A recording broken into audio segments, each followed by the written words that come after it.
Hello guys, जय हिंद, वंदे मातरम। आप सभी को हमारे यूट्यूब चैनल पर स्वागत है। हम आशा करते हैं कि आप बढ़िया होंगे, स्वस्थ होंगे, मस्त होंगे गाइस। तो आज हम क्लास 10 के लिए लाए हैं कि रूट सिद्ध कीजिए कि रूट में दो एक अपरिमेय संख्या है। केवल 5 मिनट में बता देंगे कि सिद्ध कीजिए कि रूट में दो एक अपरिमेय संख्या है। तो आइए इसको सॉल्व करते हैं, इसका आंसर निकालते हैं कि देखते हैं कि कैसे ये सिद्ध होता है कि रूट में दो एक अपरिमेय संख्या है। अपरिमेय संख्या किसे कहते हैं? तो वैसी संख्या जिसको p बटा q के रूप में नहीं लिखा जा सकता है, उसी को हम कहते हैं अपरिमेय संख्या। तो रूट में दो है जो कि हर साल पेपर में पूछता है।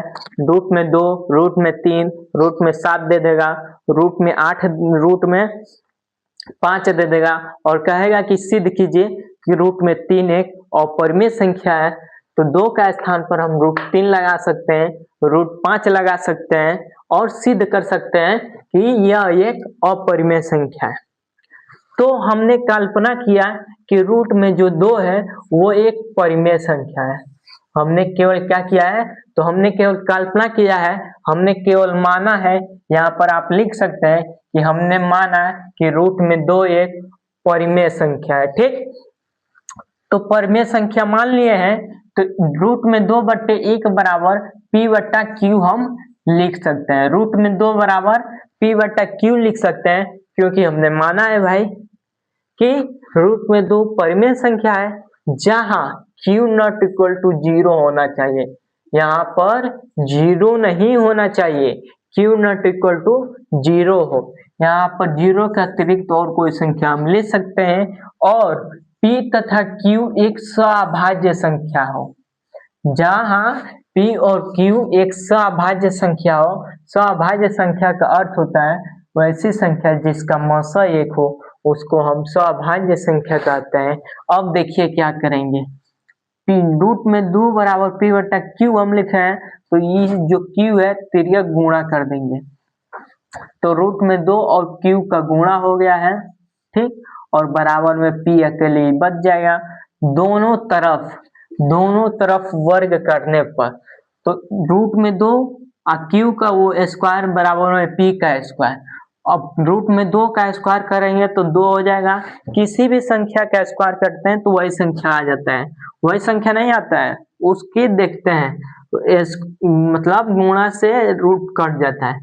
मान लीजिए 5 का रूट में 5 का अगर हम स्क्वायर करेंगे तो ये हो जाएगा, रूट से 2 कट जाएगा, बच जाएगा 5, आंसर हो जाएगा। या फिर ऐसे भी कर सकते हैं,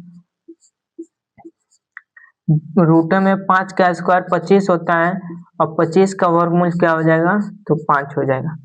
ये भी हमारा आंसर हो जाएगा, ऐसे भी निकाल सकते हैं। और फिर अब देखिए, अब देखिए दो से पी स्क्वायर विभाज्य है। दो से क्या है? तो पी स्क्वायर विभाज्य है, अतः दो से पी भी विभाज्य होगा। इसको हमने समीकरण नंबर 1 मान लिया है, इसको समीकरण 1 मान लिया है। अब माना p बराबर 2m, क्या? तो माना p बराबर 2m मानेंगे। p बराबर p स्क्वायर बराबर नहीं, हमने केवल p बराबर माना है 2m, p बराबर 2m। अब 2q स्क्वायर जो ई वाला है, 2q स्क्वायर ये रहा, इसको हम यहीं पर आने देंगे और जो p है p बराबर 2m लिख देंगे और जो ये स्क्वायर है यहाँ पर स्क्वायर लिख देंगे। तो 2q स्क्वायर बराबर 2m स्क्वायर। अब देखो 2q स्क्वायर लिख देंगे, अब 2 का स्क्वायर करेंगे तो 4 हो जाएगा और m का स्क्वायर लिख देंगे।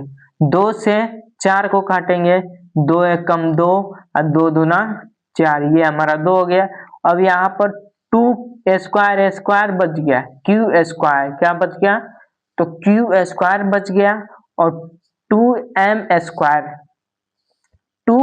स्क्वायर हो जाएगा, ये 2 हो जाएगा, m स्क्वायर बचा है तो m स्क्वायर लिख देंगे। फिर से अब इसको हम यहाँ पर लिख देंगे और इसको हम यहाँ पर लिख देंगे। क्यों? क्योंकि यहाँ पर ऐसा है, यहाँ पर ऐसा ही है। तो वैसे भी लिख सकते हैं, यहाँ से भी लिख सकते हैं कि 2 से क्यू स्क्वायर विभाज्य है, अतः 2 से क्यू भी विभाज्य होगा। 2 से क्यू स्क्वायर विभाज्य है, 2 से क्यू स्क्वायर विभाज्य है, अतः 2 से क्यू भी विभाज्य होगा। 2 से क्यू भी विभाज्य होगा। अब इसको हमने समीकरण 2 मान लिया है, इसको हमने समीकरण 2 मान लिया है।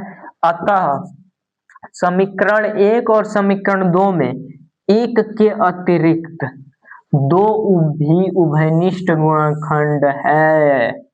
अतः समीकरण 1 और समीकरण 2 में एक के अतिरिक्त 2 भी उभयनिष्ठ गुणनखंड है, जो कि हमारी कल्पना की गई के विरुद्ध है।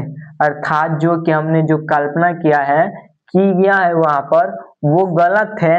इसलिए सिद्ध होता है कि रूट में 2 एक अपरिमेय संख्या है।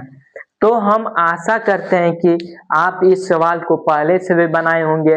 अगर नहीं बनाए हैं तो ऐसे बना सकते हैं, या फिर अपना भी कुछ तरीका लगा सकते हैं। जैसे कि हमने यहाँ पर कल्पना किया है, लिखा है, तो आपने माना, हमने माना कि रूट में 2 एक अपरिमेय संख्या है। तो गाइज लाइट तो भग गया।